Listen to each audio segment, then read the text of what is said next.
Great news! There's a quick way you can save money. Switch to Geico. Geico could help you get great coverage at a great price. And it only takes 15 minutes to see if you could save 15% or more on car insurance. Go to geico.com today and see how much you could save. It's Golic and Wingo on ESPN Radio. ESPN2, Jason Fitz, Mike Golic Jr. in for Trey and Mike, presented by Progressive Insurance. All callers on the Shell Pennzoil Performance Line. Mike, I think I have a problem because last night I actually went to a bar so I could watch multiple preseason games at once.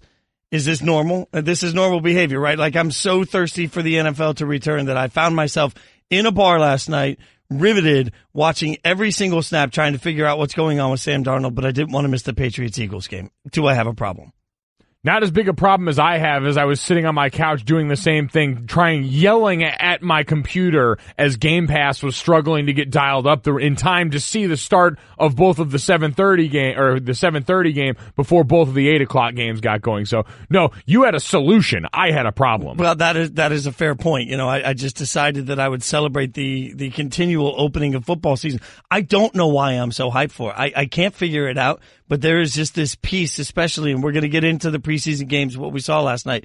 But there's this piece where I found myself sitting at a bar last night, watching all of the games, looking around, thinking life is right. You know, I needed multiple football games to hit me at once for everything to feel like it's here and to feel the joy down in my heart. Young quarterbacks that are giving bad teams hope. It's a recipe to make us all kind of excited. You know, hope is everything, right? Because I equate the offseason to a bad relationship. At the very end of last year, just like the very end of a relationship, you had a really good idea, your relationship with your team. You had a really good idea how bad it was. You know, you could look at it and say, well, this was terrible, this was terrible, this was terrible. Then you hit free agency and you're like, you know what?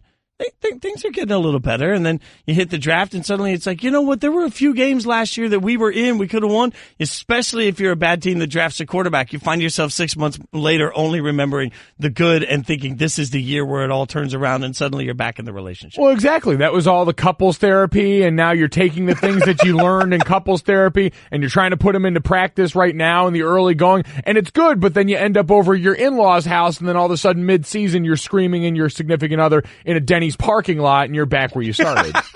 It all comes back to the Denny's parking lot. We'll get into some of what we saw last night, but first let's get you caught up on what's trending.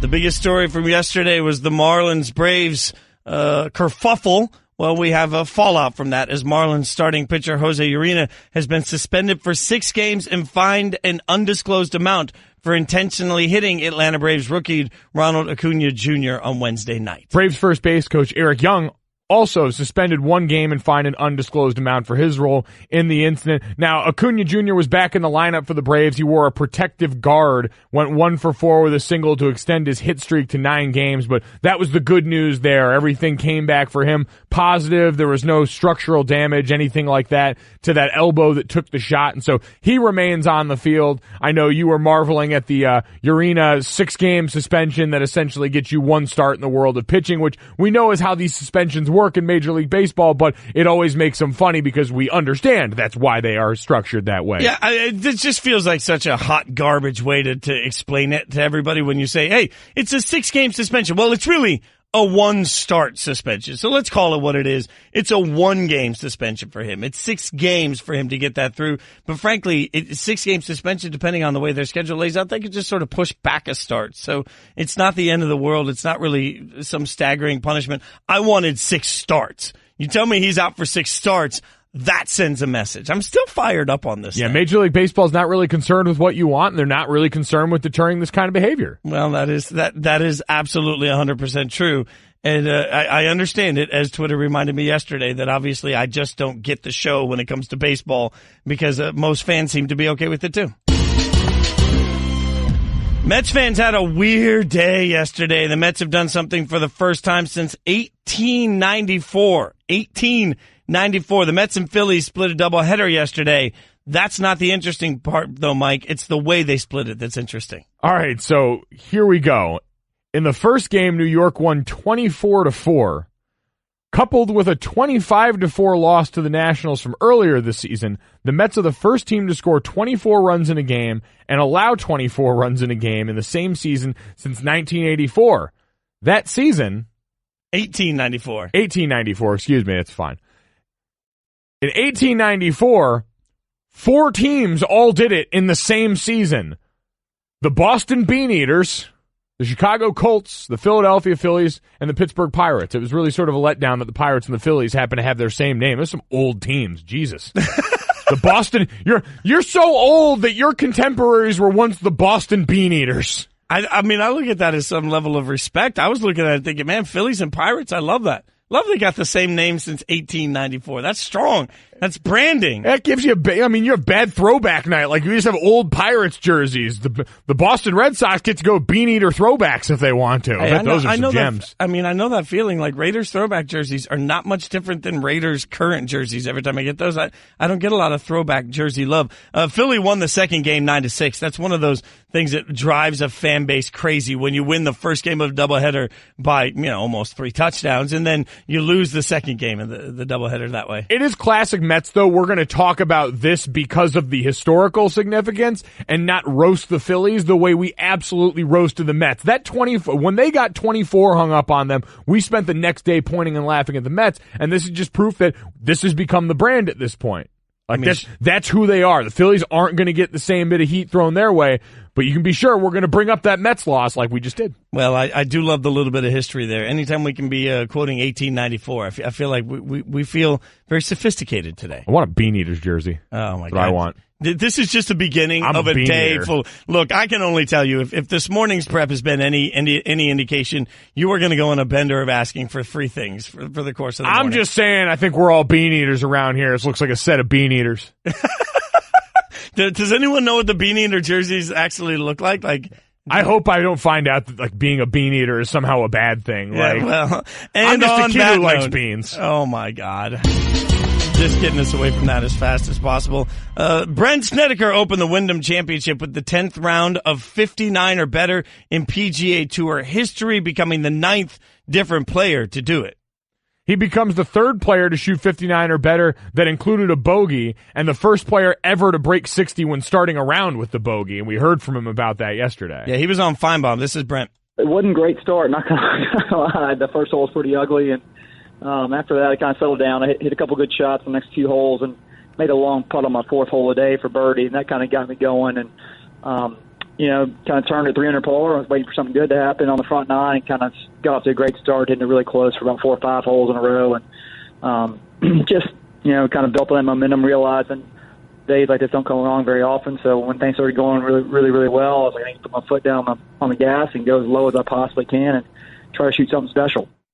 Going to go with the total homer moment and give our MVP moment of the week to Nashville's own Brent Snedeker. Oh, God. It's brought to you by Sport Clips. Check it online. Check in online at sportclips.com/check-in. Claim your spot today. That's what I did yesterday. I checked in online, got my hair cut at Sport Clips. And yes, Nashville's own Brent Snedeker. Total homerism. That's how you do non-Tiger Woods golf right there. That is an expert level class in sneaking it. I mean, that's hey, Brent is a great, great guy, and I hope he goes out and crushes just because he's awesome. He joined Jim Furyk. It's the only players in PGA Tour history to shoot 27 on 9 holes. Jim Furyk, who needs to stop lying to us about Tiger Woods being on the Ryder Cup team and just go ahead and put it out there. I mean, my God. You are angry about that. I'm just saying. I mean, that was I understand. Is he just not? He might not be allowed to say it, but he would do himself a lot of favors just coming out and saying, yes, guys, we know what's going to happen with Tiger. Let me talk about the 8 top point guys. Let me talk about those guys. We know Tiger's going to be there. We know that's the only reason half of you want to tune into this. I've gotten that out of the way. Now stop asking about it. I was rooting for maybe other guys to make it. Man, you were searching for another golf name right there. I am trolling. No. I'm just saying in general, I want to troll the fan base so much that people are just up in arms about it. It's sort of like the college football playoffs. I always want one team left out where you have to sit there and a fan base just gets their heart ripped out. Sort of what I want in the Ryder Cup too. What the hell's wrong with you? Well, it makes for entertainment. By the way, that was the 4th round of 59 or better in the last 3 years. There were 4 of those total in the previous 24 years. Look at me dropping golf knowledge. Oh, it's amazing non-Tiger golf knowledge. Oh, I feel like a big boy. So let's get to the big stuff from last night. That gets you caught up on what's trending. Golic and Wingo, ESPN Radio, ESPN2. Jason Fitz, Mike Golic Jr. in for Trey and Mike. We're presented by Progressive Insurance. Commercial insurance through Progressive protects your business and your dream. Choose from over 30 coverage options at progressivecommercial.com. All eyes last night were on a couple of different things. One, as you heard in the open today, handshake gate. You know, we're going to watch it. Anytime you get a Super Bowl rematch, I don't care if it's the preseason, people are going to watch it. But the other piece of it was Sam Darnold. Let's start there, Mike. Sam Darnold gets the entire first half for the Jets. And in that process, throws an interception in the red zone on a 4th and 1. A little curious that they decided to throw there. But they gave him the first half, and seems to be some mixed reviews. Some people thought he looked great. Some people thought he looked okay. Where were you on Sam Darnold? Yeah, it was solid. It was a lot of what we saw, to be honest. The reaction from game one, I think, was just surprise because it was new at that point. Now we go into Sam Darnold with a bit of expectation, and maybe the evaluation comes back down to that middle ground. But what you saw from him last night was what I enjoy looking for in these young quarterbacks to start games, which is processing. You saw him working through progressions. You saw him fit some nice throws in there, and you saw him do some things that are obviously going to characterize rookie quarterback football. But the more and more, and I went and watched it again this morning, went and watched some of the plays from his game, and what it looks like to me and what it looks like the plan could and probably should be, because it worked out pretty well on that end, I think people would take Carson Wentz's rookie season, would they not? The production you got from Carson Wentz, because that looks like the game plan. Like they're under center, handing the ball off, and if they're not, they're in shotgun, they're spreading it out 4 and 5 wide, they're trying to simplify the looks for him, keep some of the passes short and safe, and just let him grow as a quarterback in that first year, because Teddy Bridgewater did well last night. Would you agree? Teddy Bridgewater, solid ball. Yeah. 10 of 15, 127 yards. Like, Teddy Bridgewater is a darn good quarterback. He wouldn't drafted 3rd overall. He hasn't. So, and I see what you're saying there. I guess my two questions about Darnold, because you mentioned they used him a couple of different ways. Darnold was perfect from shotgun last night. He was 2 for 5 from under center. So there still seems to be a little bit of there's a difference. There's a gap right there. The other part of it is the processing, and this has hit me in both of the games I've watched so far. You talk about the processing, and you could see his body movement that he was going through his reads. It's great. It just feels like it takes a long time for him to process. And that's, I mean, I get he's a rookie. It's the very beginning. It felt like there were several times where he was holding the ball for a very long time to figure out where to go for it, go with it. That concerns me going into the actual regular season when he's facing defense that isn't completely vanilla. No, absolutely. And he got some blitz looks last night. It looked like Washington was sitting back there in base defense and just letting him have his run at it. There's going to be a learning curve, but when you take a guy that high and he gives you enough early on to justify it, I think you let him go out there and work it. You're not sending him out there completely devoid. Now, the Jets' offensive line looked like it may struggle a little bit last night. It's a group that I think gave up 4 sacks overall between the 1s and the 2s, but Sam was out there with the 1s, and we saw a couple of those instances where, the protection gave way and he was under a bit of duress, but we also saw him work his way out of some of that. They ran a bootleg with him, gets out of the way of some trouble there. I just think he's given you enough at this point to say, you know what, we don't need to hold him back. We'll live through some of these early mistakes because we understand and we see those flashes of potential that we drafted for. It's interesting the way you said it earlier. He showed you enough. It's like the burden of proof is just to have enough proof that they should go in that direction. He doesn't have to clear. I don't feel like Darnold has to win the job. He just has to not lose the job. And that's an interesting piece because Bridgewater, now 2 straight games, has played very well. So there is a conversation because we've been so hyped on what Bridgewater has looked like through the OTAs and through practices, and now we see in 2 straight games that he's played well. There is a piece of this that you could look at the play and say, well, Bridgewater's a little better today. If that's the only difference, Bridgewater's a little better today, he's not going to get the job. Darnold will get the job. I mean, if it's close, if there's enough reason to just give Darnold the opportunity, he's going to get the opportunity, and then that raises a real question of what to do with Teddy. Well, exactly. We all understand the pecking order that works in NFL football. When you find yourself in these situations, Teddy probably understands this as well as anybody. A former first-round pick himself, he knows what that investment in a player means to an NFL football team, and so he looks at this situation and says, I know who I'm showcasing my ability for. Josh McCown's got a very specific role on that team. Another coach in that quarterback room, a guy who's been a great mentor for quarterbacks around the NFL. They look at him and they understand, all right, this is a guy we need around for that reason. But Teddy last night showed a lot of the same things we talked about with Sam. Moved around under pressure, made a couple of great throws on drives in the second half. You know he wasn't working against the one defense, but this is also a guy who's played NFL football before, so you're a little more sure of the commodity that is Teddy Bridgewater, even post-injury. Jets head coach Todd Bowles talked after the game about the quarterback situation. This is what he said. I thought they played well. I thought they were gritty, had some adverse situations, but they hung in there tough and they played well. I understand the 2 interceptions. We don't like the turnovers, but I thought they fought and they played in some tough situations than last week, and I thought they handled it well. Is it difficult to evaluate your quarterback when he doesn't get a lot of time back there? No, that's the best time to evaluate him. It's easy to throw when you don't have any pressure and it's not adversity, but you want to find out what you have from a mental standpoint, and from a physical standpoint, from an intelligence standpoint. So the best time to evaluate him right now is for him to be under duress. What are your initial impressions about how Sam did under those situations? I mean, I thought both of them played well. Like I said, I got to see the film and I'll go over the rest of it, but under the plays that I saw off the cuff, I don't want to make instant evaluator without watching the film. I thought they played tough, and I thought they played gritty. And that's why you go for it on 4th and 1, and that's why you throw for it on 4th and 1, because you're trying to say, all right, we've got this live practice ability to get our rookie into some very tense situations, some realistic situations, and see what kind of decisions he makes. See what happens when you hold his feet to the flames. Yeah, it's going to be interesting to see how it progresses, because let's face it, the stat you gave yesterday is one I'm going to continue to just reiterate throughout the course of the preseason. The Jets haven't had, they had the first ever 4,000-yard passer in Joe Namath. They haven't had a 4,000-yard passer since. So when you talk about what this Sam Darnold means to this organization, and not only this organization, but you talk about the fact that, as we talked to Sal Powell yesterday, and we've talked to a few experts, it looks like everybody believes in Todd Bowles to be the guy that develops him. There can be a level of patience, but there are a ton of expectations on Sam Darnold. From one quarterback to another, though, the other game gave us a huge quarterback discussion, because as we've talked about, surplus with Teddy Bridgewater and Sam Darnold both playing well. Last night, the Eagles, they're already dealing with the quarterback issue with Carson Wentz and his health, and last night it looks like that was complicated as Nick Foles went down in the first half with an injury. This is what it sounded like. Hurts comes in motion, moves left, fake to Smallwood, back to pass. Foles gets hit by Adrian Claiborne. Loose ball, picked up by Bentley, and he's going to rumble down inside. That's Jawan Bentley in for the touchdown, and no flags, and it looked like it was a touchdown. 98.5 The Sports Hub with the call. It's not the touchdown that mattered. It's the fact that Nick Foles hurt his shoulder in the process that mattered. So now we have a situation we won't know until today.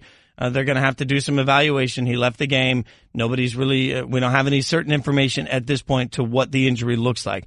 But what we know is there is an injury, and that sort of has Eagles fans everywhere puckered up beyond belief, because now you have your starting quarterback and possibly your backup quarterback injured. This was always the number one insurance policy in the NFL, was understanding you had the Super Bowl MVP to guide you easily back to whenever Carson Wentz was finally ready to go through under center. Now, Foles said it just got jarred in a funny way as I was following through, but it feels good. We'll check it out tomorrow more thoroughly.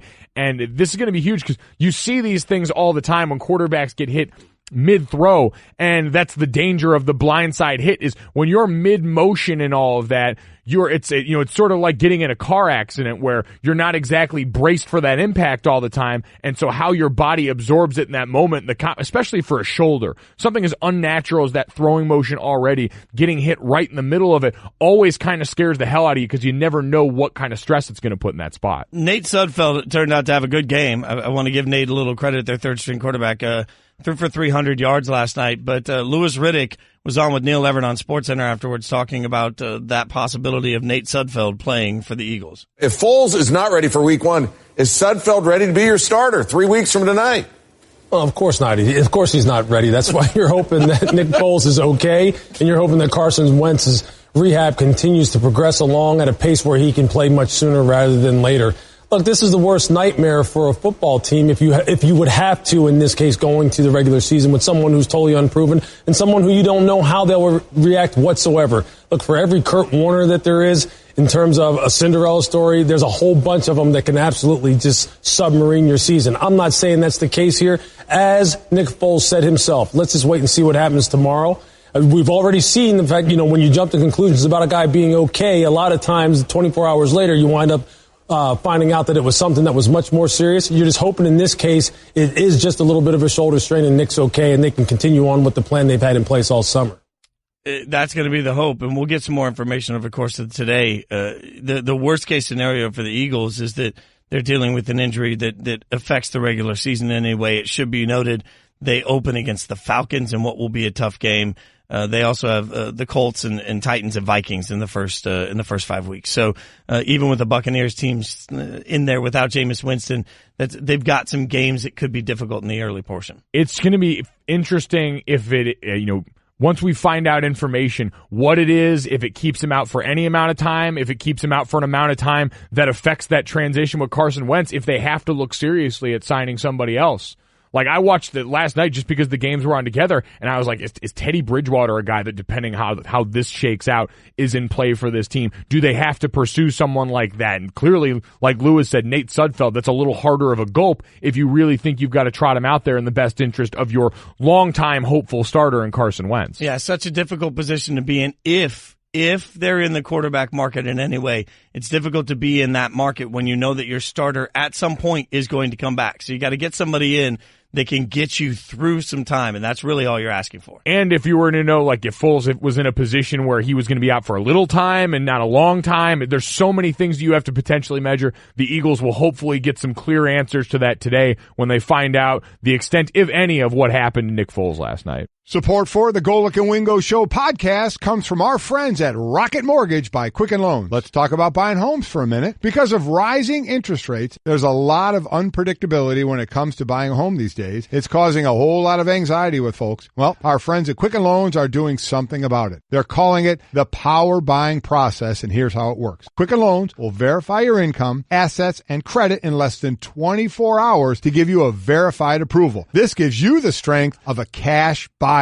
Then once you're verified, you qualify for their all-new exclusive Rate Shield approval. First, they lock your rate for up to 90 days while you shop. Now here's the best part. If rates go up, your rate stays the same. But if rates go down, your rate also drops. You win either way. It's the kind of thinking you'd expect from America's largest mortgage lender. To get started, go to rocketmortgage.com/Golic. Rate Shield approval only valid on certain 30-year purchase transactions. Additional conditions or exclusions may apply. Based on Quicken Loans data in comparison to public data record. Equal housing lender. Licensed in all 50 states. NMLS ConsumerAccess.org number 3030.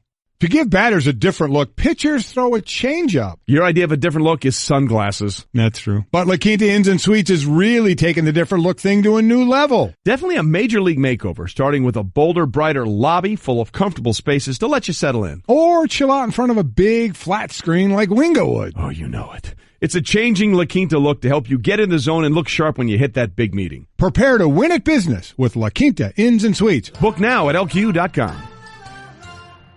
It's Golic and Wingo on ESPN Radio and ESPN2, presented by Progressive Insurance. All phone guests on the show: Pennzoil Performance Line, Jason Fitz, Mike Golic Jr.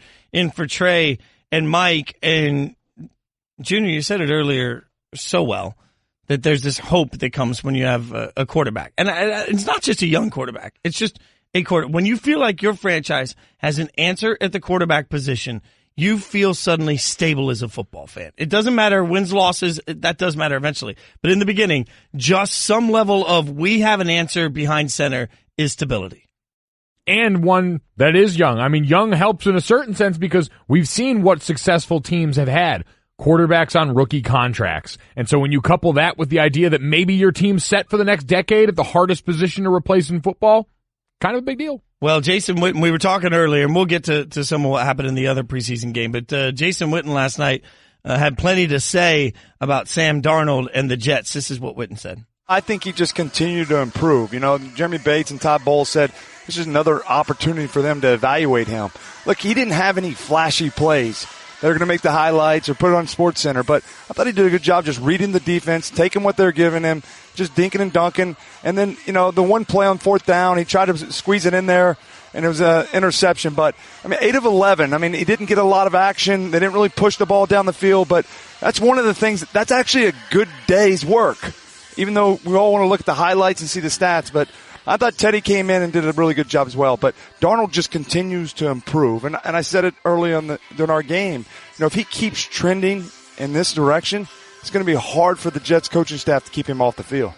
Mike, can I be a beacon of light? It's a Friday. I just feel like I want to be a beacon of light here for fans everywhere, because you said something a second ago that, man, maybe you have a 10-year answer. One thing we have to sort of adjust our mentality to, right, is we have quarterbacks at this point that are 38, 39 years old that are still playing at incredibly high levels. If you draft right and you get it right at quarterback when you draft a kid that's 21, 22, you might have a 17-year answer. Like, you could have a kid, and by the time they graduate from high school, they still have an answer at quarterback. Think about that. That's what you're going for in the draft.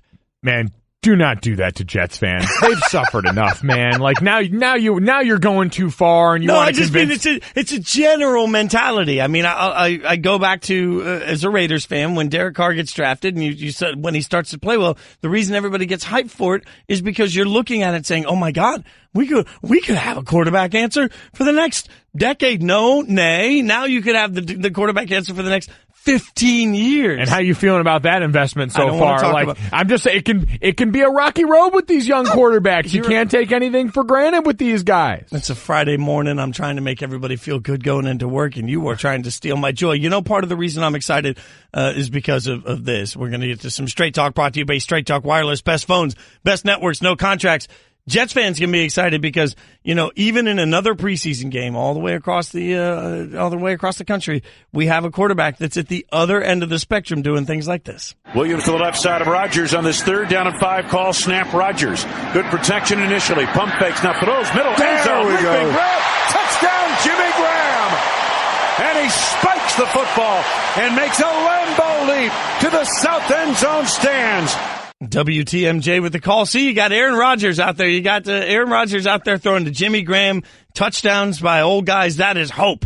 Aaron Rodgers coming in at a very short checklist for last night. Said I got rid of the nerves. I got hit. I had a scramble and a slide. I hit Jimmy and Devontae. That was kind of my checklist for first action. Mission accomplished for him. And I said it last night, and I'll say it again now. The fantasy overdrafting of Jimmy Graham just got kicked into overdrive last night, because all people are so thirsty for that dude to be their fantasy savior. You're going to overdraft a old touchdown-dependent tight end who's going to be great for that team. Like, you look at a viable red zone threat for Aaron Rodgers, who on that throw put that up in the place where only Jimmy Graham was going to go get it, understanding full well that catch radius, wanted to get put on display.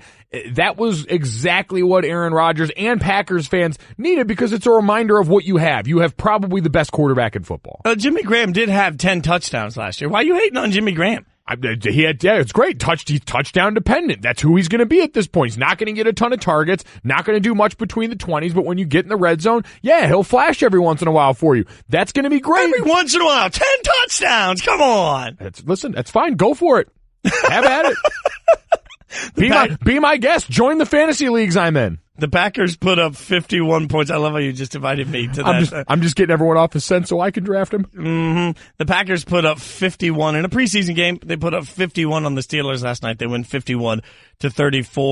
Deshaun Kaiser looked pretty good last night. Deshaun had Brett Hundley and him both had some impressive throws there, moving around. Obviously, you know, protection's always going to suffer for these guys behind the backup groups, but I thought both of them put the ball in nice places. Both of them moved around well. I mean, Deshaun had the bulk of the action towards the end of the game, but yeah, solid night all around for Packers quarterbacks. And I mention that because, you know, frankly, again, to go back to what you were referencing before the break, when you think about what the Eagles could be looking at, just could, and if anybody hasn't heard the news, Nick Foles strained his shoulder against the Patriots. We don't know the full extent. For all we know, it's nothing.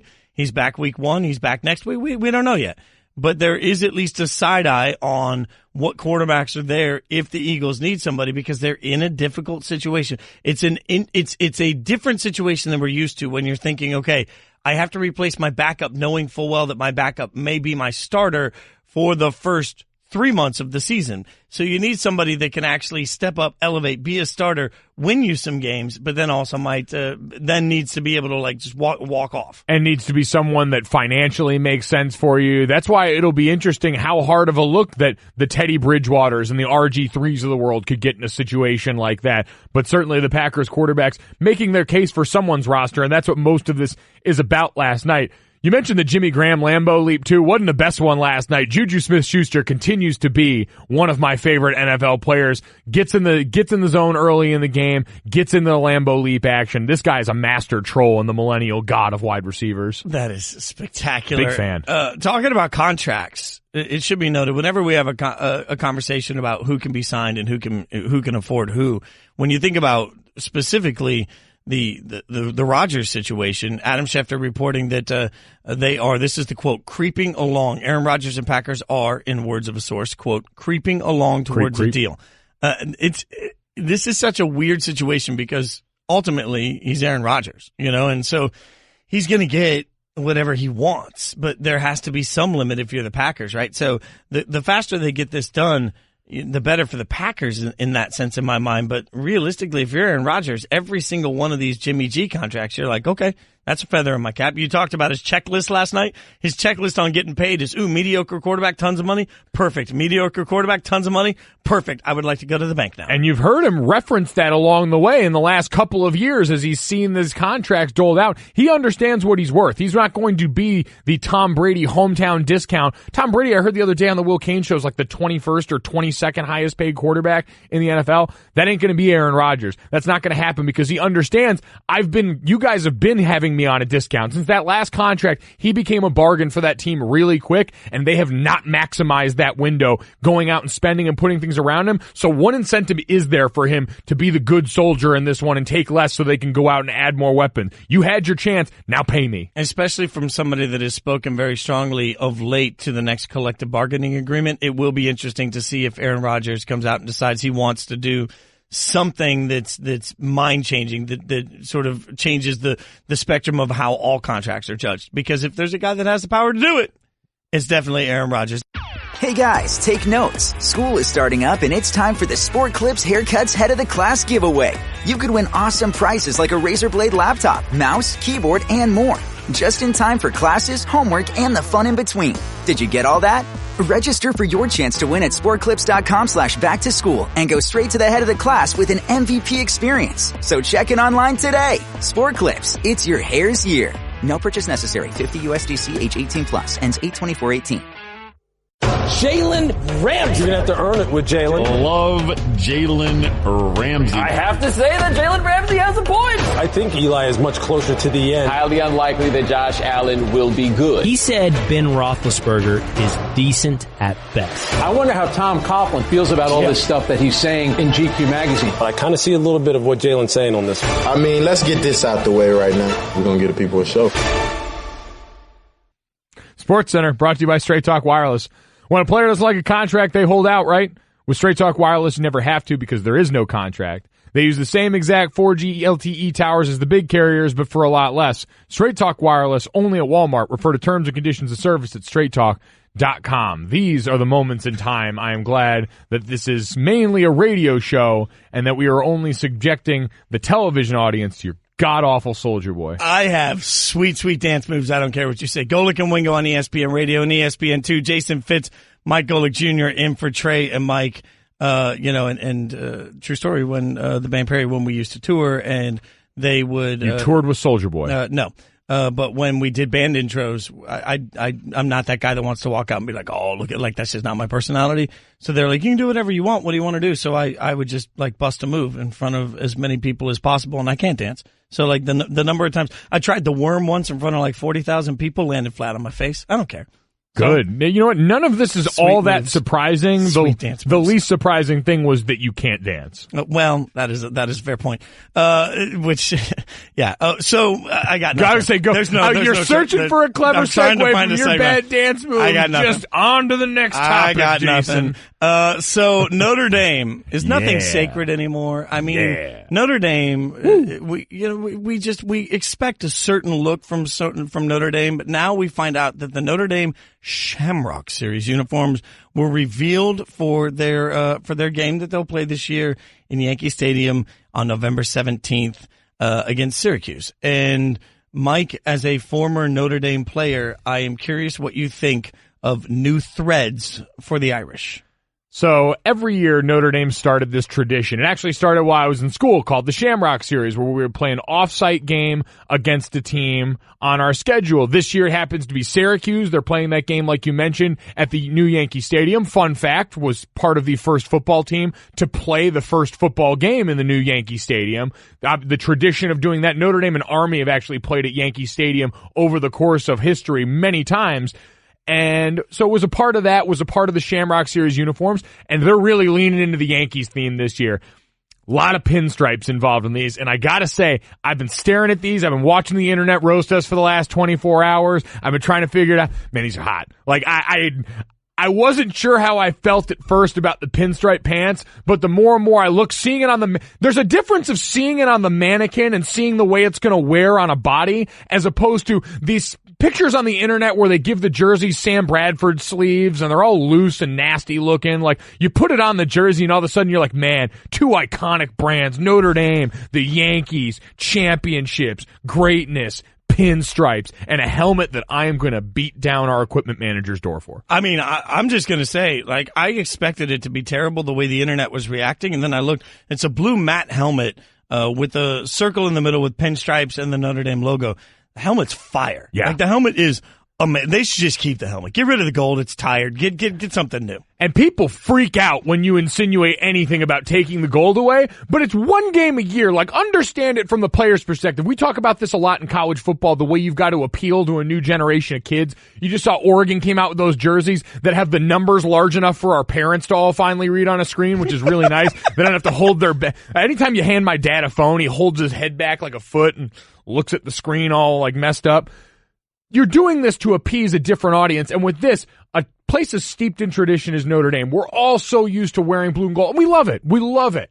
But to depart from that for one game a year is fun, because not only do you get this, but you get all the swag that comes with it. Like, there's going to be a pinstripe hoodie for these guys. There's going to be stuff, and it creates a memory. Like, playing at a place as historic as Yankee Stadium, they had to cancel our Friday walkthrough because none of us could pay attention because we were so enamored with the surrounding that we're in. So I'm all for leaning into something as meaningful as the Yankees as an organization and a brand. We know each other pretty well, Mike. Yeah. We've known each other for a long time.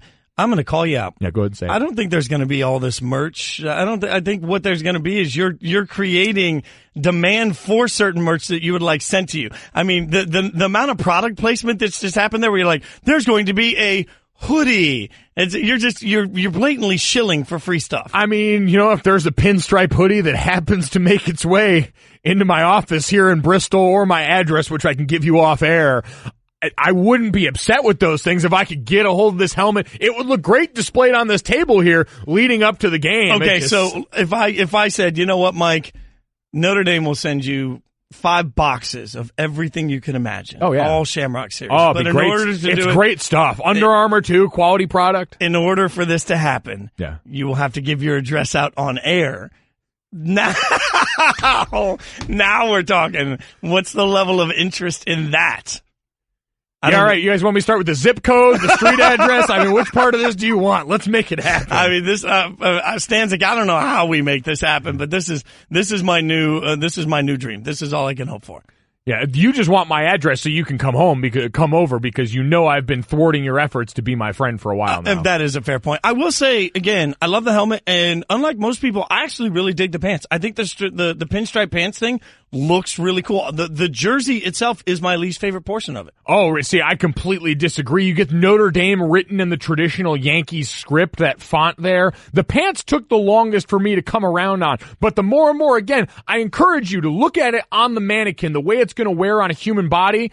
And it's hot, man. Like, this, I think it's going to look great when you have it in that environment, too. Like, imagine this team running out in the middle of Yankee Stadium, wearing pinstripes. Like, what a memory for these kids, in all seriousness. As someone who really enjoyed when we got to play in that stadium, to now get to go through and do that with these colors on, you get that forever. And will your dad be okay with no gold helmets? Seriously? Like, I mean... Oh, yeah, no, he bought in a long time ago because we told him to. Yeah, I think this is actually, all kidding aside, I think it's a really cool look, and in today's today's world, this stuff matters, right? When you're recruiting people, the opportunity to play certain places, the opportunity to wear this different stuff, it matters. I like that too. So if you get an extra helmet, maybe you send an extra helmet. I just got a text from our SID to tell me stop shilling for gear. See, meetings are usually boring, right? Well, not yesterday. Hall of Famer was almost tackled by Rex Ryan. We'll tell you about it. Allie's mom knew she had a strong kick even back in the womb. And from then on, Allie was always kicking a ball and saying she was going to play pro soccer. And one day, while she was kicking a ball against a wall, her skills drew even more attention. Her boss said, "Could you please stop that and get me those quarterly numbers I asked for?" Turns out Allie just wasn't that good a talker. But she was a good accountant. That's why she switched to Geico. She knew they could save her a bunch of money on car insurance. And she sure wasn't ever going to make that pro soccer money. No, sir. Great news. There's a quick way you can save money. Switch to Geico. Geico could help you get great coverage at a great price. And it only takes 15 minutes to see if you could save 15% or more on car insurance. Go to geico.com today and see how much you could save. You know, it takes a lot for me to be speechless, but I am speechless at what is now happening on Golic and Wingo, ESPN Radio, ESPN News, presented by Progressive Insurance. All phone guests on the show, Pennzoil Performance Line. Mike Golic Jr., you, and I'm Jason Fitz in for Trey, you have started a level of shilling I didn't know could exist as we come back from break, and now basically the entire crew working on the show is they're all wearing Notre Dame helmets. There's a Notre Dame Play Like a Champion Today sign being held up in the studio. And all of this because, frankly, a bunch of people that don't really, Notre Dame one way or the other, we just want free stuff. Free stuff! Yeah, so Notre Dame's got their special Shamrock Series jerseys they're going to be wearing for their game against Syracuse at Yankee Stadium on November 17th. They broke the internet yesterday. They were all over the place. And if you haven't seen them, you just go and type Notre Dame into the search part on Twitter, and you'll see there's the Notre Dame jersey with a bunch of very Yankees themes. Shamrocks on the shoulder plates, pinstripes on the shoulder plates, pinstripe pants, the matte blue helmets with the Notre Dame logo and pinstripes. And I said not so subtly that I was really looking forward to the gear that I was hoping Notre Dame might send me in the lead up for that game. Well, our show staff, being the, young entrepreneurs that they are, decided to go and pilfer the back room here. All the Notre Dame gear, helmets, the Play Like a Champion sign we had hanging around, and that anyone who's watching on E-News saw when we came back. They are leaning all the way in on this. They want gear. They're making no bones about it. They've leaned all the way into this. Like I have put the equipment people at Notre Dame, our SID, I have put them all in a bind now because the whole staff wants gear. The whole staff's angling for this. It's important to note, Mike, you played at Notre Dame. It's a part of your family's culture. Don't worry about anybody else. You deserve free Notre Dame stuff. Okay, not everybody else. You deserve free Notre Dame stuff. And if you'd like to get me something, it's a large. So at 2, Jason. Wow. You think you know people. And then next thing you know, they're doing Oklahoma drill and helmets they found in the back room. You're right. Speaking of helmets, I didn't go big enough. I'd really like a helmet. If you could get me a new helmet, that'd be spectacular. Yeah, we're cutting off all ticket requests right now. This has gone on far enough. But maybe we'll road trip to the game. Speaking of ticket requests, I do want to take 1 second. And by the way, you and I went to an epic meeting yesterday with the NFL, and we're going to get into that in a little bit. But I do want to take a second. Aretha Franklin obviously passed yesterday. That's been a big conversation. One of my biggest influences, and it's funny because when you grow up playing, or when you make your sort of landmark playing country music, people think that you only grew up on country music, and I actually didn't grow up on country. So Aretha Franklin, really cool, Live at the Fillmore West is, I think, the best live record that's ever been done. But what's cool about it, it was in 1970, 71 they did it. She did it, and the Fillmore is a venue in San Francisco, and at the time they were famous for just rock acts. Like, there had never been a soul project that had come into the Fillmore, and it's interesting how early, if you listen to the recording early on, like she actually says, does anybody like hearing blues or soul? And you can hear people talking over her. Like, that's how disengaged the crowd was at the beginning of it, and by the end of it, she had put on such an incredible performance that it's one of the best records of all time. And respect, particularly on that record, they did respect at a speed, at a tempo I didn't know could be played. And it's masterful. So I would just tell everybody, if you're going to look for one Aretha Franklin thing, a lot of people are doing tributes. If you're going to look for one Aretha Franklin thing, go check out Live at the Fillmore West. It is, I think, the best live record ever made. In all seriousness, that's probably what I'm going to do today. As someone who didn't grow up on Aretha the way you did, the musical influences are, I think, different for artists, the way you guys hold on to something like this. But I always look to the people that revered or the people that knew well a lot of the artists and famous figures that we've lost over recent years. And it's a chance for people like me, a younger generation, to get to know these artists better, even if it's after we've unfortunately lost them. So Aretha Franklin passed away at the age of 76. Certainly sad, but leaves behind such a legacy like you just documented. Yeah, absolutely. Another cool thing about Live at the Fillmore is that she does a lot of covers because it was not her audience, right? She knew that. So it's cool to hear somebody cover Bridge Over Troubled Water and do it better. I'm not trying to be sacrilegious to Simon and Garfunkel fans, but she just did it better. So when you hear an artist that does things, and I had to do a few, I didn't have to, I got asked to do a few different interviews yesterday about Aretha Franklin, and I've always said, when you think about, it took Lady Marmalade, five pop singers right now to redo a song that, she did better as an original. So, it's just a reminder of overall greatness. So go check out Live at the Fillmore, and make sure you absorb some of it. Don't feel bad about your Bridge Over Troubled Water take. Clay Aiken did a better version than Simon and Garfunkel. Oh, okay. That's a fact. I don't even know what to do with that other than get to what's trending. I'm just saying, Clay Aiken killed it. It's great. Marlins starting pitcher Jose Urena has been suspended for 6 games and fined an undisclosed amount for intentionally hitting Atlanta Braves rookie Ronald Acuna Jr. on Wednesday night, which led to a kerfuffle. A large kerfuffle that, thankfully, coming off of that, the news was good. So Ronald Acuna Jr. was back in the lineup for the Braves. He had a protective guard on, but there was no structural damage, nothing, truly injured about the elbow that got hit. There's a lot of people worried about this. This is a young star on the rise. He upped his hit streak to 9 games. He went 1 for 4 with a single. And as for Urena, 3 and 12 on the year, 4.74 ERA, and now gets to sit down for 6 games, aka 1 start, and Major League Baseball continues to tell us that hitting people's not really a problem they're concerned with. Yeah, and I think that's what I don't love is the mixed message in the way it's communicated. I understand baseball, and I understand that 6 games is the way that this is done. It's the way it's communicated. But to your point, it's 1 start. So don't sugarcoat it, make it sound like it's something huge. Now, yesterday I went off on Keith Hernandez, Mets TV analyst, for coming in and saying, hey, you're going to get hit, and that's the way it should be done. Let's sound off on this Urena situation, brought to you by ADT. Considering home security? Consider this. For 140 years, ADT has helped stop more crime than any other home security company. Visit ADT.com to learn more. Keith Hernandez, I'm not the only one that sort of went off on this, and he yesterday was on with Michael Kay, and he doubled down on it.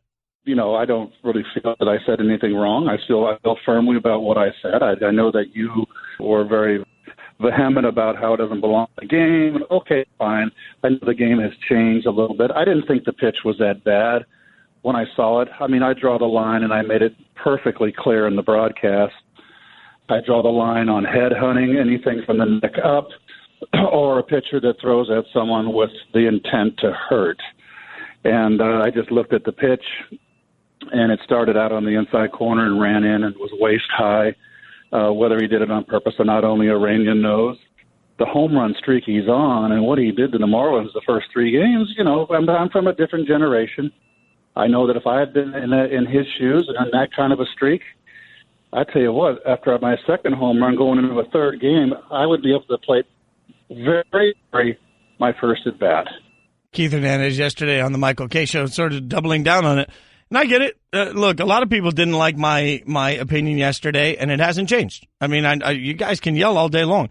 The fact is, you threw a baseball at somebody, and no matter what you were aiming for or what you intended to hit, you hit somebody on the elbow. And whether you guys want to excuse that or not, that's still absolutely doing something that at its core, I won't agree with. I absolutely won't support it. And I think that it deserved far greater than 1 start. If you want to tell me he's sitting down for 6 starts, now we're talking. But to sit him down for 1 start is just a gross reminder that baseball doesn't care about the health and safety of their players. Well, it's keeping stars on the field, I think, is always important for any sport. And we'll get into, like we said, some of the NFL rule changes. But one of them is, outlawing landing with your full body weight on the quarterback. And as much as people may disagree with that, guys that were defensive linemen, I'm sure my dad looks at that rule sideways. It's about making sure that you're protecting the most valuable asset in the game, which is star quarterbacks. And when they were off the field last year, the game suffered. Speaking of star quarterbacks, Philadelphia Eagles quarterback Nick Foles suffered a shoulder strain during the second quarter of last night's preseason game against the New England Patriots and did not return. Yeah, so Adrian Claiborne, the newly acquired Patriots defensive end, beat Vitae. Oh, I tried to pronounce that one on the fly. Yeah, Vitae on the fly.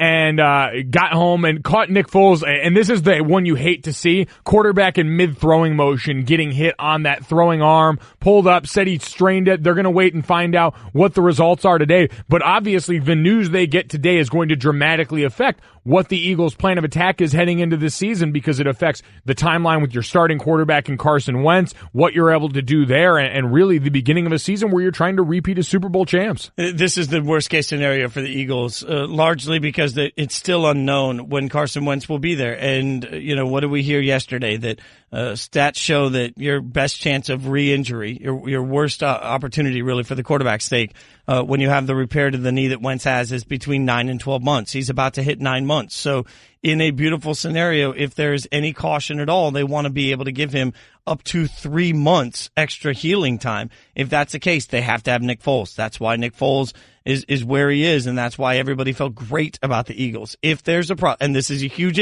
if there's a problem for Nick Foles that costs him 1 or 2 regular season games, it puts the Eagles in a really difficult situation to figure out how to plug that hole in the right way. Yep, what level? Because Nate Sudfeld, while he's a guy that went out and played well last night, I don't think is someone the Eagles are going to be comfortable trotting out there for meaningful snaps if they have to rely on him during the season or rely on him as a backup. That's the other part of this, is with Carson Wentz, the presence of the possibility of re-injury is there, and having an insurance policy like Nick Foles is why you held on to him this offseason. Yeah, and let's remember, not a single fan base listening could ever imagine having it to go into the regular season, if that's the case, with their third string starting quarterback. I mean, that is just an awful situation for a team.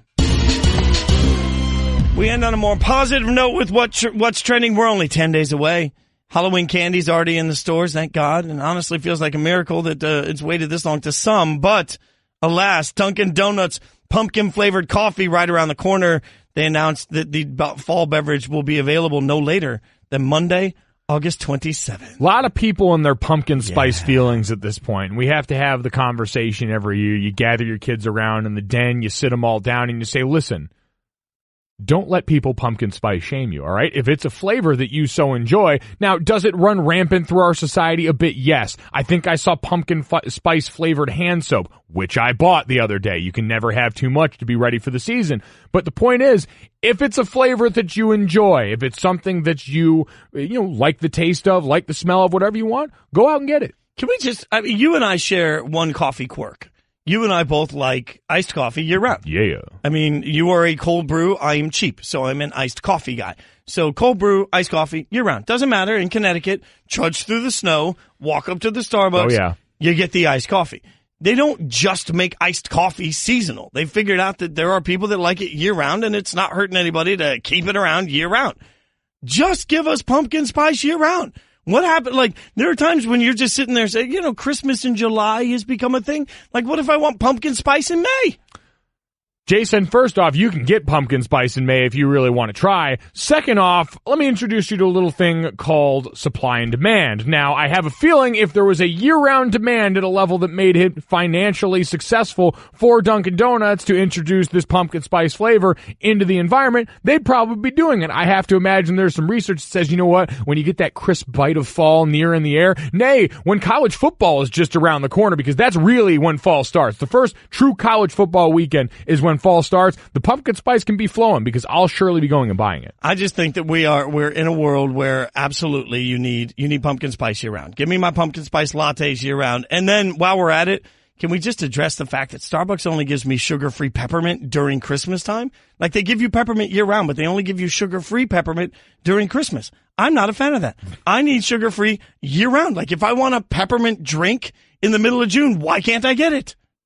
because they've got you talking like this, so they've already got their hooks in and they know you're coming back for more. They know you need them. That gets you caught up on what's trending. I just know that when we go into the first weekend of college football season on the 31st, we will both be able to sip a delicious pumpkin coffee while we do it because fall will officially be here. So pumpkin it is. Golic and Wingo on ESPN Radio, ESPN News, presented by Progressive Insurance. With insurance for cars, homes, boats, motorcycles, RVs, and commercial vehicles at 1-800-PROGRESSIVE and Progressive.com. Mike Golic Jr., Jason Fitz, in for Trey and Mike. And you and I had one of the more interesting life experiences I've ever had yesterday. Oh, man. The NFL came to ESPN yesterday to sort of present rules and information and an understanding. Like their goal is to give everybody that covers the sport a better understanding of what to look for and what's going to happen this fall. So everything from understanding concussion protocol better to understanding rules better. Now, we saw the same presentation yesterday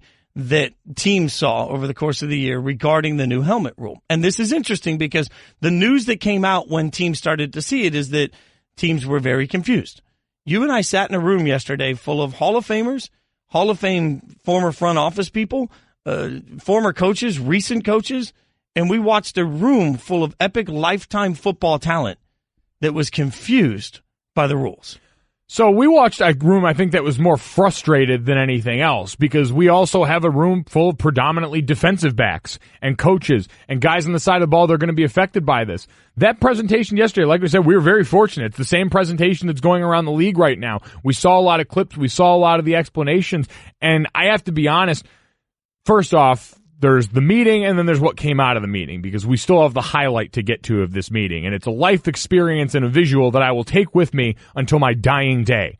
But as far as the content of the meeting and looking what came out as they talked about trying to eliminate the launch, people lowering their head. They showed us areas on the helmet where delivering a hit with that spot is more likely to cause concussions based on the research. And that's the one thing they made very clear. There's been a lot of research done on the biomechanics of all of this, on what angles, on what portions of the head create the most instances of concussions because this is something they're serious about curtailing.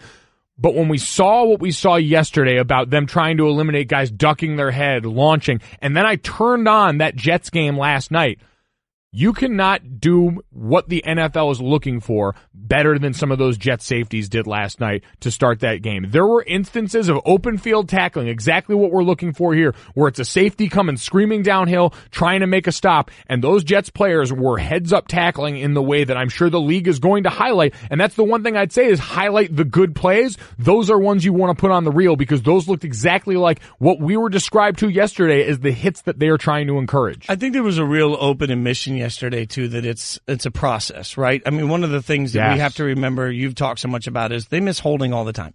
Holding could be called on every play. There is going to be a piece of this rule with the helmet that can be called all the time. And there's going to be a piece of it that's going to be missed all the time. And it becomes really interesting. The thing to stress is it's initiating contact, which means you have to make contact. I have to stress that. So if you see somebody trying to leave with their head and they miss, there's no penalty. You have to initiate the contact with your head, and that's the biggest step one of this, right? And so what becomes confusing is that we for years have heard, low guy wins, right? So you want to get low on somebody and you want to come in with your shoulder. Well, even if you're trying to come in with your shoulder, if it's the helmet that makes that initial contact, it's going to be a penalty. There could be offsetting penalties, and they did reiterate that it could be called on the offense and the defense, and they showed us examples of both. So you do need to, as if your favorite team has a power running back that dips his head when he runs, you're going to see penalties this year. If it initiates contact to get an extra 3-4 yards, you're going to see penalty. And saw Jets running backs later in the game last night. The hits, because they're going to be the obvious ones too. I keep stressing this. It's going to be difficult to call this when people were thinking, is this going to affect offensive linemen and guys in the box like that? It's going to be difficult, near impossible, because again, it's about what referees can see. There are so many blind spots on the field for these referees that all these other systems are trying to overcome. But when you see these open field examples of what's going on, you saw running backs last night hitting with their head up and still delivering a hell of a blow. Now, defensively, does this certainly unfairly and inordinately affect the defensive side of the ball? Absolutely. And I think that's why we saw so much frustration, because we understand defenses are going to give up more yards under this. Like, that's just going to be a byproduct of the way the game is going. You're going to see defenders giving up extra yards around scrums because they're really trying to take that second guy coming in and screaming into the pile out of the game. Yeah, that's the biggest takeaway that I got from the meeting yesterday, hearing defensive players continually say, if it's a fight for yards are going to go to the offense. So when you see a guy running up to the pile, and how often have we seen that, or a guy running up to help on a tackle, if that guy's running up to help with the intent to charge a guy back, to make a guy to push a guy back, that's going to be a difficult piece to actually accomplish without breaking the rules. It is, but at the same time, what did you say before? We're learning about this. The NFL is going to be gathering a lot of information about this season and seeing if the benefits of the way they're trying to enforce this manifest themselves in fewer injuries, fewer concussions, the safer game that they're trying to accomplish, and they adjust from there. There'll be adjustments in the way it's called, I'm sure. There's already adjustments in the way that they're calling the penalties. Even after the Hall of Fame game, they said they're going to clarify and make it clearer.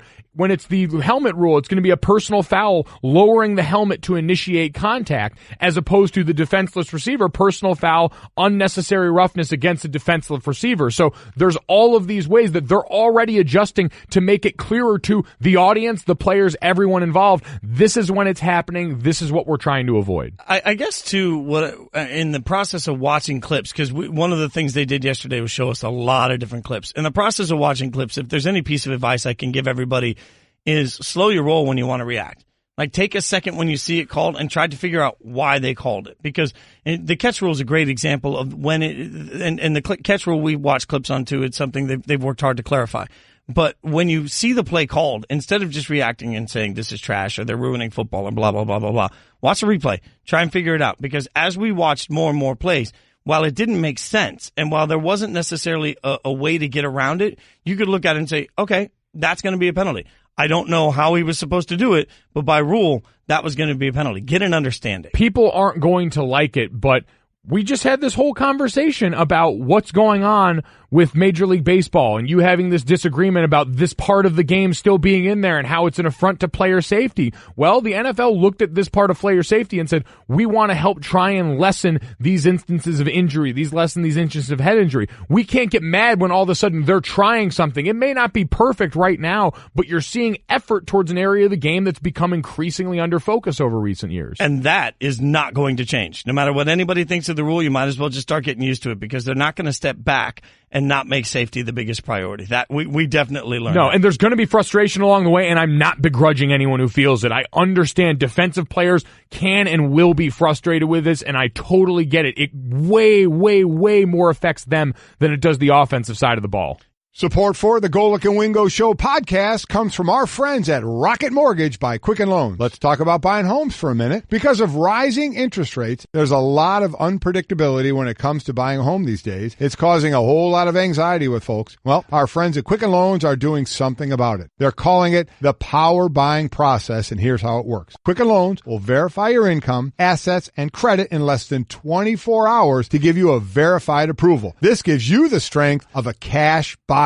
Then once you're verified, you qualify for their all-new exclusive Rate Shield approval. First, they lock your rate for up to 90 days while you shop. Now here's the best part. If rates go up, your rate stays the same. But if rates go down, your rate also drops. You win either way. It's the kind of thinking you'd expect from America's largest mortgage lender. To get started, go to rocketmortgage.com/Golic. Rate Shield approval only valid on certain 30-year purchase transactions. Additional conditions or exclusions may apply. Based on Quicken Loans data in comparison to public data record. Equal housing lender. Licensed in all 50 states. NMLS ConsumerAccess.org number 3030. To give batters a different look, pitchers throw a changeup. Your idea of a different look is sunglasses. That's true. But La Quinta Inns and Suites is really taking the different look thing to a new level. Definitely a major league makeover, starting with a bolder, brighter lobby full of comfortable spaces to let you settle in. Or chill out in front of a big flat screen like Wingo would. Oh, you know it. It's a changing La Quinta look to help you get in the zone and look sharp when you hit that big meeting. Prepare to win at business with La Quinta Inns and Suites. Book now at LQ.com. It's Golic and Wingo on ESPN Radio, ESPN News, presented by Progressive Insurance. All guests on the show, Pennzoil Performance Line. I'm Jason Fitz, Mike Golic Jr. in for Trey and Mike. And we're going to go straight to some Straight Talk, brought to you by Straight Talk Wireless. Best phones, best networks, no contracts. We're joined by ESPN NFL analyst Darren Woodson. We'll get into some of what we saw last night. Yeah. But before we get there, some of what Mike and I saw yesterday afternoon has been sort of part of our conversation today as we all sat in an NFL meeting that tried to explain the new helmet rule. You've had a little bit of time to digest it. How do you feel about it now? The same way I felt about it yesterday. Look, I get it. I understand what the NFL is doing and it's trying to do, and I think they're trying to do it the right way. And I know the game's going to change. It absolutely, and the culture is going to change. Everything's going to change. It's about the way you bring the hat, as far as the body lean and how you the hat, the top of your head coming in first. And I get all that, but there's certain ways. I mean, it's one thing to talk about it. It's almost like when we're talking about it like a replay. Like you can actually slow it down. Matter of fact, yesterday was funny because Rex Ryan was trying to coach it up a little bit. Oh, yeah.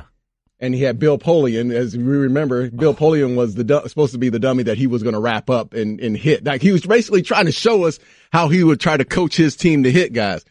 And I'm sitting there and I love Rex. Rex is my guy. Oh, yeah. I mean, and Rex would be the main one who would be arguing about this because he's taught the game in a violent way. He's taught the game you really got to, if you're going to play on a Rex Ryan defense, you better be a hitter.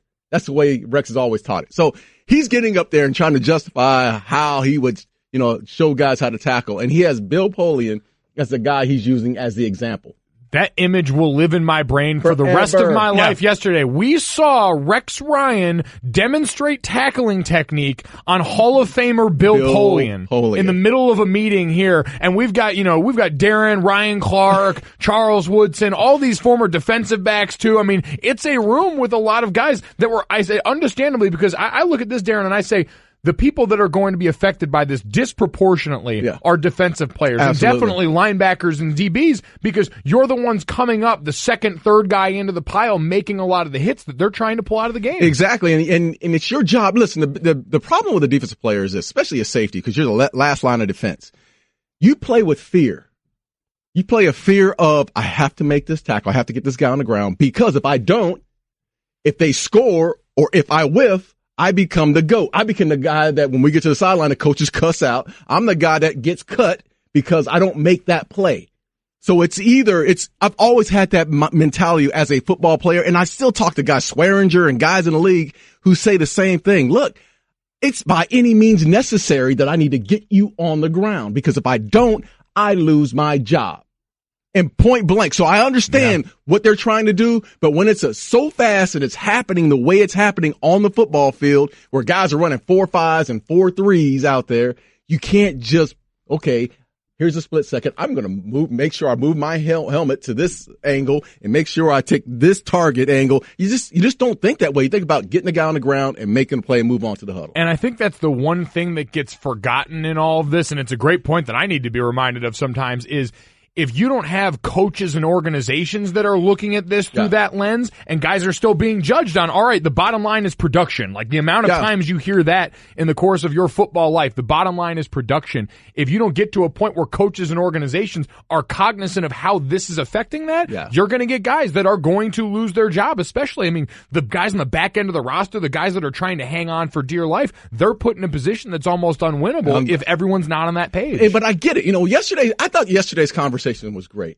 Honestly, I did. I mean, I thought they came in yesterday. They knew, the NFL knew exactly what they wanted to get across. And I thought they did. I thought they did a great job of doing so. It's just going to be hard for the average safety or the average linebacker in the league. It's going to be hard to make that adjustment, because you're not only are you thinking about getting a guy on the ground, but you're thinking about it's just a part of us to protect yourself as well. Yep. We're talking to ESPN NFL analyst Darren Woodson on Golic and Wingo, Jason Fitz and Mike Golic Jr. and for Trey and Mike. So the other piece of this that I'm trying to wrap my head around from guys that played the game, right, is how you practice this skill. Yeah. Because that's the piece. We're just now getting this information.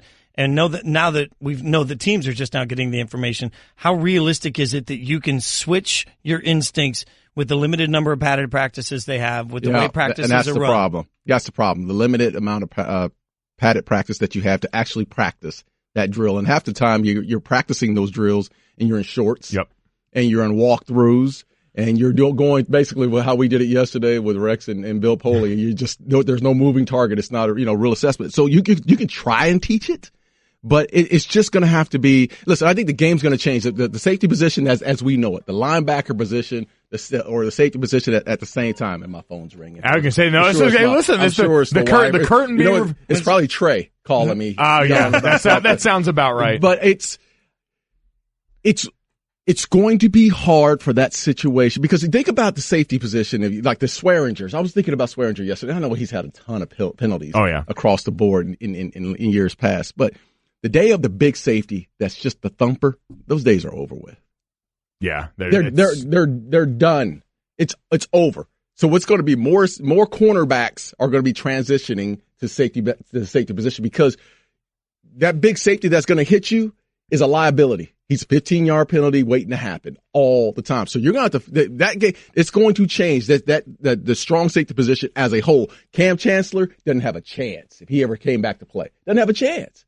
Yeah, that's going to be tough stuff to overcome. That being said, and looking at some of the games last night before you have to get out of here, some of the games last night and some of the players last night we saw, I thought the Jet safeties actually did a really good job of trying to adjust to these. Now, it allowed them giving up some extra yards in the process, but they did a good job. And last night we know a lot of the conversation too going to be around Sam Darnold and what he did.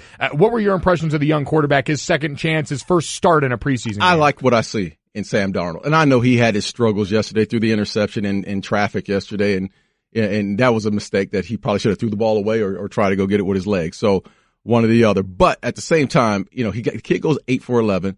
He made some throws early on in that game that were spectacular. I thought he made, they ran an in cut in one when he threw it basically inside a window. He did some things as far as going through his reads. He did hold on to the ball a few times too long. But, those are mistakes that you can clean up. Those are mistakes that you can grow with. But at the same time, the guy that I was impressed with really is when he came in the game was Teddy Bridgewater. And I know his stats, they don't show. His stats line probably was terrible. I don't know what they were yesterday. But his first 3 throws were drops. And he made throws yesterday off his back foot, going to his left. I mean, early on and when he first came in the game, and I thought, man, those are some good throws that he made. And guys just dropped the ball. Whoever, I don't know who's out there. I mean, Teddy Bridgewater probably will not be on the Jets team. Correct. He's going to be traded somewhere. But whoever picks up Teddy Bridgewater, you're going to gain something. Hey guys, is it time to get your hair in the game? Time to claim your spot! Then it's time to check in online at sportclips.com/check-in for a fresh cut, legendary hot steam towel and massaging shampoo. So do your hair a favor by checking in online and arrive just in time for your Sport Clips MVP haircut experience while you surround yourself with sports on TV. Get in line online at sportclips.com/check-in. Time to claim your spot! Let's get to the important tweet we've got here. Scott says, if Fitz doesn't make it on radio, at least he can sub for the Mickey Mouse voice. That's true. I'm all in. Does that add value to a contract? You got that laugh. Jason Fitz, Mickey Mouse.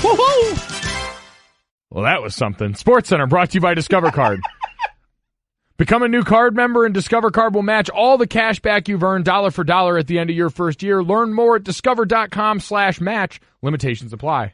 I love the fact that we've decided as a show when we're hosting that we won't come in until the drums actually come into whatever track brings us in. Makes no sense on the pod. I respect the drop. I appreciate that. Golic and Wingo, ESPN Radio, ESPN News. Jason Fitz, Mike Golic Jr. in for Trey and Mike, and we're joined by ESPN NFL analyst Darren Woodson.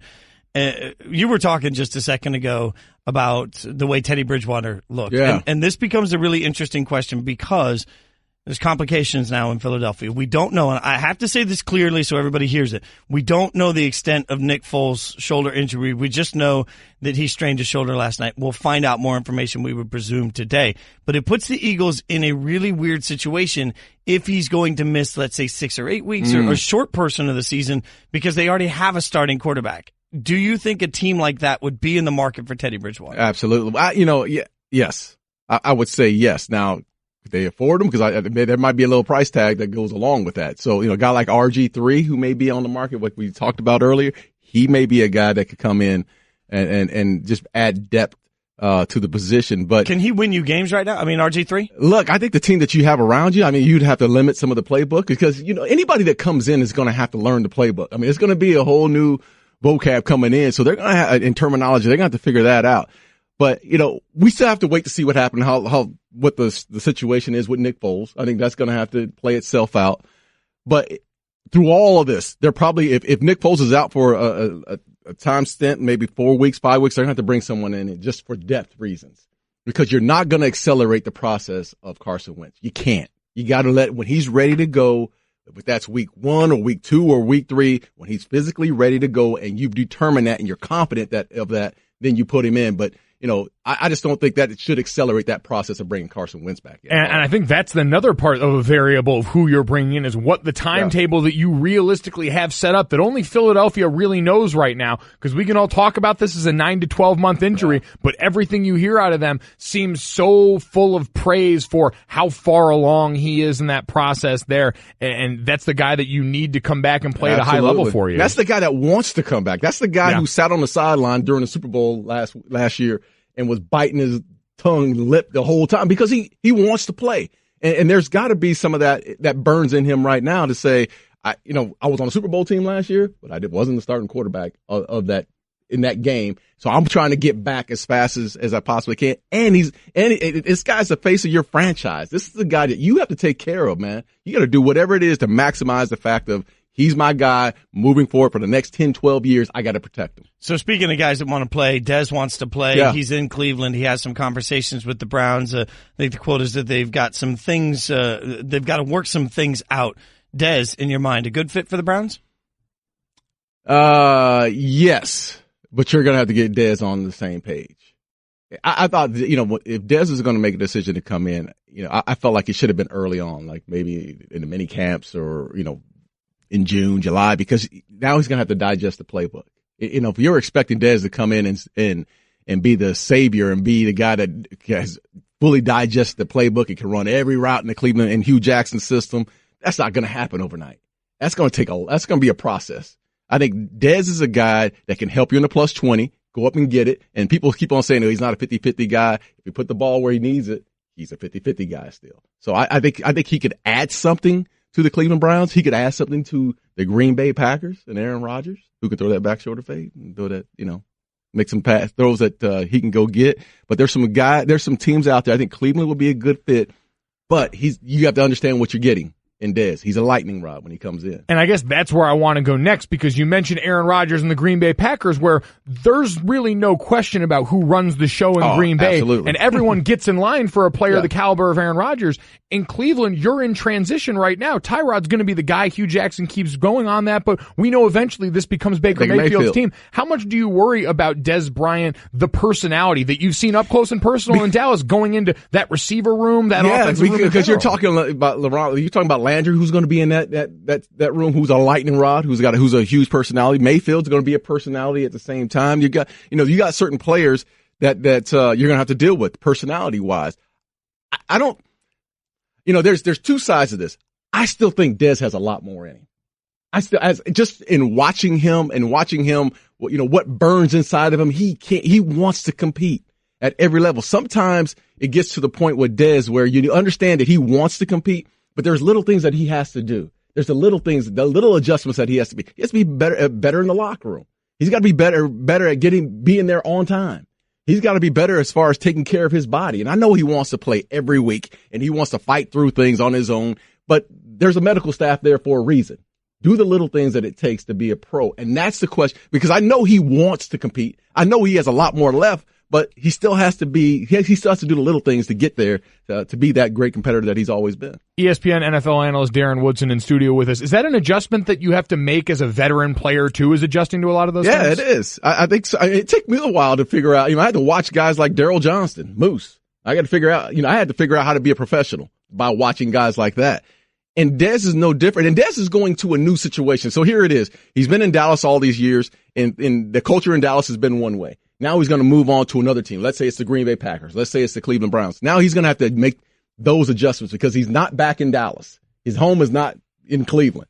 It's back. It's in a new environment, new terminology. It's a process that he's going to have to go through.